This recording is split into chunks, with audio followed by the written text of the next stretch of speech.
Olá, meu nome é Aline Cristina, eu sou estudante do curso de Pedagogia da Univesp e esse é o trabalho de Educação Mediada por Tecnologias e o tema que eu vou abordar hoje é sobre meta-regras.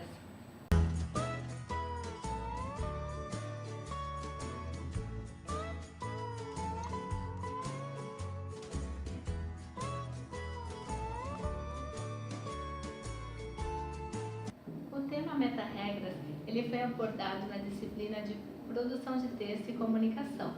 De um modo geral, todas as matérias dadas nessa disciplina foram importantes para a nossa formação como professor, mas eu escolhi o tema meta-regras por ser um assunto muito relevante e que nos propicia a refletir sobre a construção e a montagem de um texto para que ele tenha coerência e coesão. Além disso, a sua utilização faz com que o texto tenha uma leitura gostosa, que não seja aquele texto maçante, cansativo, com muitas repetições. Por isso é importante a gente entender, utilizar e depois, como futuros professores, colaborar para que nossos alunos aprendam a utilizá-las também. As meta-regras foram enunciadas pelo linguista francês Michel Desarrolles em 1978 e é uma grande referência para a escrita. Michel notou que durante a correção dos textos, os professores faziam certas anotações e ele percebeu que, ao fazer essas críticas, eram destituídas de uma preocupação como resultado de um olhar crítico. Então, ele propôs que era preciso dotar o professor de um instrumental que passasse a exigir do professor mais rigor na correção dos textos dos alunos. Existem 4 tipos de meta-regras: meta-regra da repetição, meta-regra da progressão, meta-regra de não contradição e meta-regra de relação. Meta-regra da repetição. Para que um texto seja microestruturalmente e macroestruturalmente coerente, é preciso que contenha no seu desenvolvimento linear elementos de recorrência estrita. Então, ao longo de um texto, ocorrem repetições retomadas dos elementos, palavras, frases, sequências.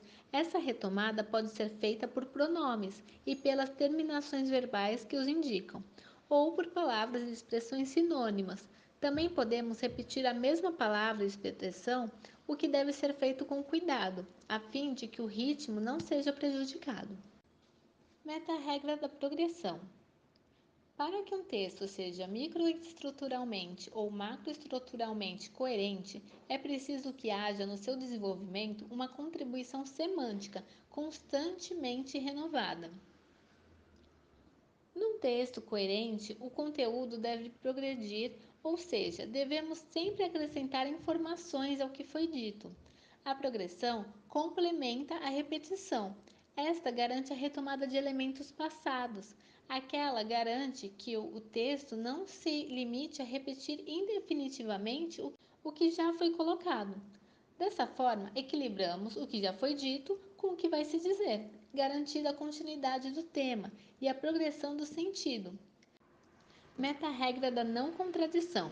Para que um texto seja microestruturalmente ou macroestruturalmente coerente, é preciso que no seu desenvolvimento não se introduza elemento semântico, ou seja, um elemento produtor de sentido que contradiga um conteúdo posto ou pressuposto por uma ocorrência anterior ou deduzível desta por interferência. O que significa isso? Que não se deve, em hipótese nenhuma, se afirmar algo num determinado trecho e em seguida ir contra essa informação. E a meta-regra de relação. Para que uma sequência ou um texto sejam coerentes, é preciso que os fatos que se denotam no mundo representado sejam relacionados. O texto precisa ter a capacidade de representar os tais fatos referidos nesse enunciado. Que fatos são esses? Quaisquer os fatos do cotidiano, fatos históricos, os seus objetivos e suas situações. O, mu o mundo do texto não é exatamente igual ao mundo concreto, é sim um mundo recriado.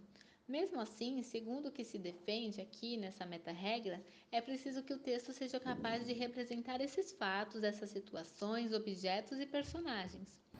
Para concluir, ressalto mais uma vez a importância do aprendizado e da utilização da meta-regra para nós como estudantes e também como futuros professores que vamos passar esse aprendizado adiante para formar futuros escritores e produtores de textos.